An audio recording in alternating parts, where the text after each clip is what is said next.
Hello दोस्तों, कालपुरुष कुंडली।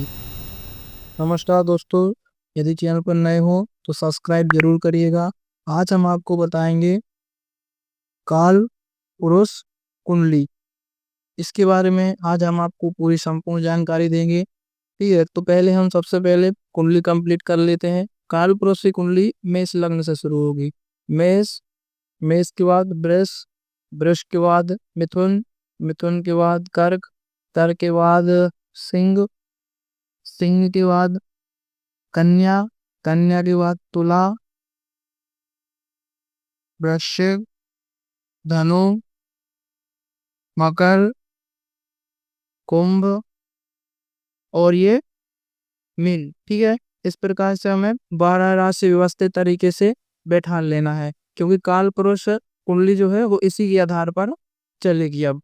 ठीक है, इसके बाद काल पुरुष कुंडली का चलिए प्रारंभ कर दे। किस कैसे से? पहला प्रथम हाउस है, इधर से चेहरे का विचार किया जाएगा। ठीक है, काल पुरुष कुंडली के अनुसार ये क्या है? चेहरा है। चेहरा हो गया, है ना, और सिर हो गया। ठीक है, और सिर से मतलब सिर और दिमाग। ठीक है, सिर दिमाग इत्यादि हो गया। अब सेकंड हाउस, दूसरा हाउस का क्या होगा? सबसे पहले यहाँ पर लिया जाएगा गर्दन। ठीक है, गर्दन, और फिर उसके बाद लिया जाएगा बाई आंख। ठीक है, क्या लिया जाएगा? बाई आंख। फिर आया तीसरा भाव। तीसरा भाव पे जैसे विचार ये है, बाजू। बाजू मतलब जैसे है ना, बाजू मतलब कंधा, जो कंधे होते हैं हमारे, उसका विचार। ठीक है, काल पुरुष कुंडली के अनुसार। फिर आए चतुर्थ हाउस पर। चतुर्थ भाव में आएंगे तो छाती। काल पुरुष कुंडली के अनुसार यहाँ से क्या देखा जाएगा? छाती, है ना, हृदय, जिसको हम हृदय भी कहते हैं।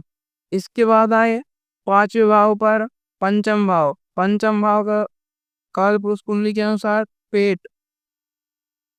ठीक है, फिर आएंगे छठवें भाव पर।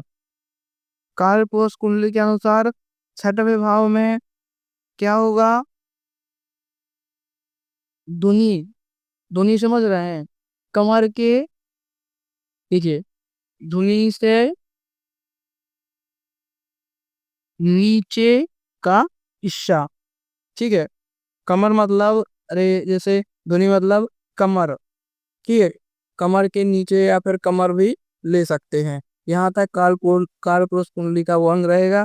इसके बाद सप्तम हाउस, सातवां भाव, गुप्तांग। ठीक है, गुप्तांग में जो हमारे गुप्तांग है वो काल पुरुष कुंडली के हिसाब से गुप्तांग नाभि, है ना, गुप्तांग और नाभि इत्यादि का विचार किया जाएगा काल पुरुष कुंडली के अनुसार। फिर आया अष्टम भाव। अष्टम भाव में भी गुप्तांग है।